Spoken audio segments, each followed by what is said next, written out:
Hello, Kate. How are you doing? Hey, I'm good, thank you. How are you? I'm good. I'm good. I'm very much looking forward to talking to you about Loki. I've really enjoyed, what Marvel's been doing on TV, and what's been really cool is how there's a singular director. There's a director who does all the episodes, which I think is quite rare in TV still, and it gives a creative voice you don't normally get. How has that been for you, working on Loki and doing the whole show? Yeah, I mean, it's been amazing to be like given the reins on a project like this. It's such a massive privilege. And I know Kevin Feige always said, he wanted to run these like films because they make films. And it was a very unique way of working because obviously we weren't in the showrunner TV system that a lot of television is run under. And it did feel like we were making a 6-hour movie in the sense of just how we made it. I think that in terms of television, I would say, the show is episodic. So definitely in terms of story, we were very aware that we're going to air week to week. And we wanted to, have discussions about and with people about episode to episode. So I think we definitely had that in mind. But yeah, I mean, we filmed it all as we didn't film episode by episode. It was like just a full 6 hours. So yeah, it's been incredible and being able to feed into story and characters. And yeah, it's been amazing. So no, it's been nothing but a really fun ride for me.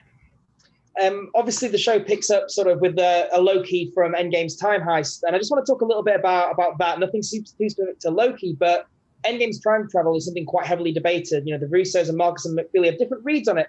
I wondered what, going into the show, your read on that time travel was and stuff like the ending, whether, where Captain America is in the timeline, what your read on it is. Oh, so I'll only answer in regards to our show because I don't want to get Hulk smashed by anyone. But I would say that I think something we were really aware of, obviously, is like there were rules set up for time travel beforehand, obviously. And I think it was paying respect to those and making sure we weren't unraveling anything. But also the fun thing within our show is we have the TVA and it's a whole new set of rules there and how time is viewed and managed. And so I think the fun thing was that, yeah, we were kind of getting to set up like this next step in how time travel works really within the MCU, which was fun.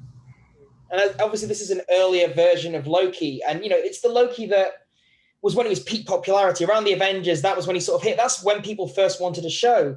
What was the thinking in going back to that version of Loki for the show eventually and sort of delivering on that?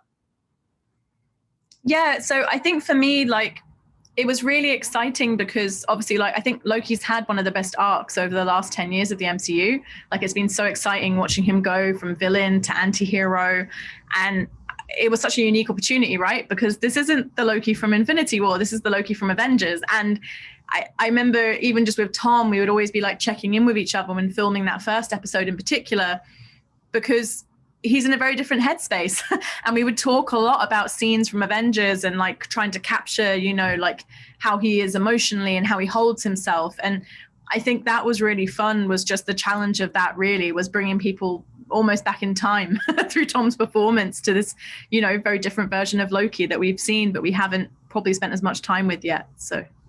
It's a good way to highlight Loki's arc, going back and picking him and sending him in a different direction. Loki's perfect for this as well because of the character he is. Is there another Marvel character who you think would be quite fun to pluck out of the timeline and send on a new journey? Oh, that's so tricky. I'm just thinking. Do you know what? No, I'm sure there are, but just like I love Loki so much. And I mean it when I say I just think his arc across the last 10 years has been so good and so interesting.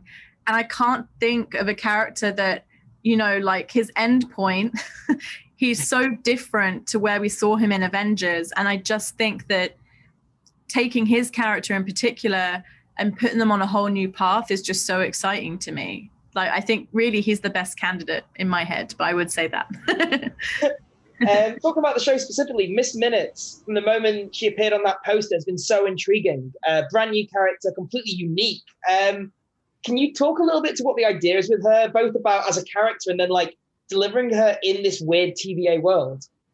Yeah, so I think initially Miss Minutes started off like one thing I would say that's so fun about it to me is that, the show has a lot of British sensibilities and British comedy because like that's me. But Michael Waldron, our writer, is from the South in America. And I feel Miss Minutes is him, like in a way, like just the way she talks. And I think it's so fun because initially we had Miss Minutes. Obviously, she was kind of our introduction to the TVA, and she was almost like our Mr. DNA from Jurassic Park, in that, you know, she was kind of explaining like, who are the TVA, like how does the world work, what are the rules. And I think that was fun in itself. But then I think we found, like, as we were developing the stories more, we just kept wanting to like bring her back and spend more time with her, because she's such fun. And in terms of her design, I had a great time, because like I was really inspired by cartoons like Felix the Cat, and just kind of, I suppose, that really unique opportunity, right, to like film this kind of Roger Rabbit-esque character that's just interacting with all our actors. And yeah, I think it was really fun delving into her, and I've been really excited by how happy everyone is to see her. So yeah, we hope you enjoy more of Miss Minutes. But yeah. You mentioned the British influence, and that's really, really strong in sort of the TVA design. I just wanted to get an idea of what you drew on for the inspirations of both the bureaucracy and then the actual visual aspect of it. Yeah, so when I pitched to the studio, I had this big pitch document, and a lot of it was like kind of brutalist architecture, because I grew up near like I grew up in Southeast London, and there's a lot of architecture like that there. Like A Clockwork Orange was filmed near where I grew up, and Children of Men. And I wanted to kind of bring that idea into it, because, you know, you've got these godly timekeepers overseeing everything, and that felt really appropriate in that regard. But then, you know, the TVA are very heroic, and so this kind of Midwest Mad Men style felt very appropriate as well. And I think building on that, like, I drew from so many different sci-fi films. I mean, to name a few, like Brazil, obviously, Metropolis, our time doors were inspired by Dune. The font on the computers was inspired by Alien. Like, I think I was drawing from lots of different places, and even my own life, like I worked as a temp in a lot of offices and as a medical secretary for the NHS. And I remember like some of the technology I'd be using would be really archaic and old. And I was like, oh man, this needs to be updated. But I love the idea that this all-powerful organization that basically controls our destiny, like maybe they don't have the most up-to-date technology. Maybe it doesn't look super futuristic, because they aren't necessarily in the future and they aren't necessarily in the past. They're sort of in this, you know, completely outside of that because of the TVA. So it was really fun, I think, bringing that retro-futuristic vibe in that sense to the technology, that it did feel a bit old, but it also had a spin on it that felt a bit different. And something that Kazra and I, the production designer, spoke about was keeping the TVA feeling like this really living, breathing place. And we really wanted to build as much of it practically as possible, so I could do like long takes with my DP Autumn. And, you know, you see it in the first episode, you have like Owen and Tom, they leave the elevator and they walk down that long hallway into the time theater. But we built that deliberately so we could do that, because I think the more they can interact with it, the more real it starts to feel to everyone, right? So, yeah. Yeah, I kind of wanted to follow up. That's a follow-up. You've already answered it about how real it is, because it does feel like a fully realized space. I'm going to wrap up now, but thank you so much for chatting. It's great to sort of see the show come together, and I'm really intrigued after seeing the first 2 episodes where it's going to end up. Cool. Thank you so much. Lovely to chat with you.